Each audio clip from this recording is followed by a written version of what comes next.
We're back at 8:09 with pop superstar Christina Aguilera. It's been a year of highs and lows for the Grammy winner, and the new coach on NBC's singing competition, The Voice, is joining us live in the studio. Hey, Christina, nice to have you. Welcome back. Thank you so much. I was reading something that kind of struck my curiosity last night. You are not a fan of this genre of show. I think you said that you hadn't actually seen a full hour of anything like Idol or any of those other shows. You know, I really haven't. I don't normally watch a whole lot of television. Right, it's okay. And, you know, especially, music shows, I just felt, sort of gave, I felt I would feel bad for the contestants that would sort of, they'd poke fun at just for TV's sake.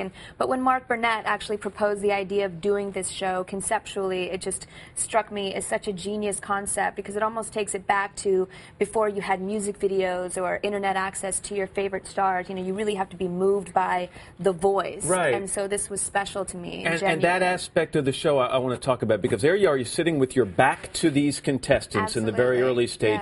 Yeah. You can't see a thing, you get none of the visual input, and you're listening to these voices. What are you trying to pick out as someone who's known for her voice?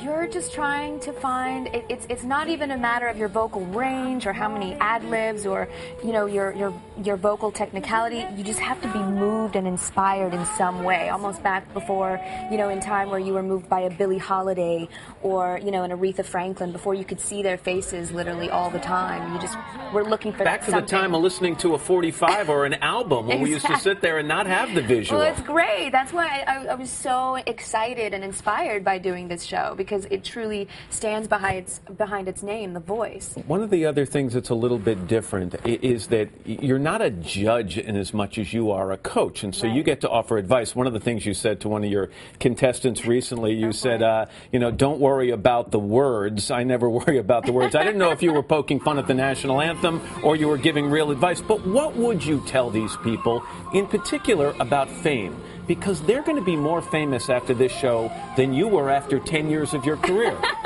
Well, hopefully, it could be, that's part of my being inspired is by helping these people along with their journey.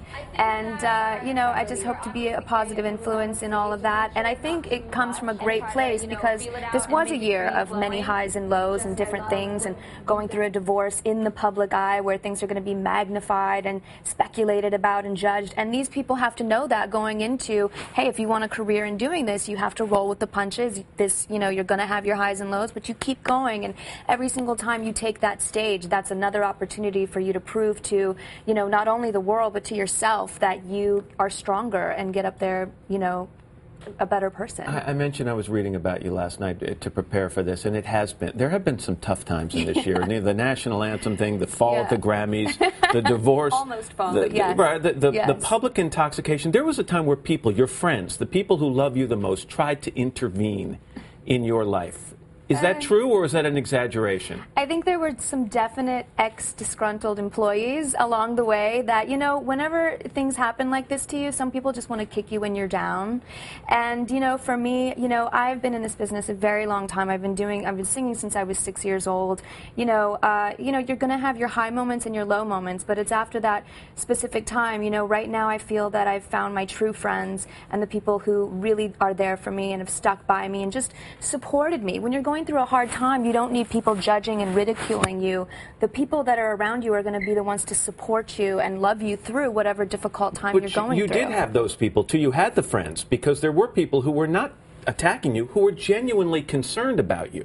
Well, only I know that on a deeper level of whose intentions were what. And after you've been in this business for quite some time, you're able to weed out, okay, is this person just on a power trip, like feeding frenzy of, this is what's great for you. And some people like the drama of creating it, around you to make themselves look better, like, oh, I saved her, whenever. Really, you just have to be a friend and support. Well, I was thinking about you. I was thinking, recording artists often come here and they say, all of what I go through goes into my music. You've got some great stuff to put into your music. And I know you're recording, yeah.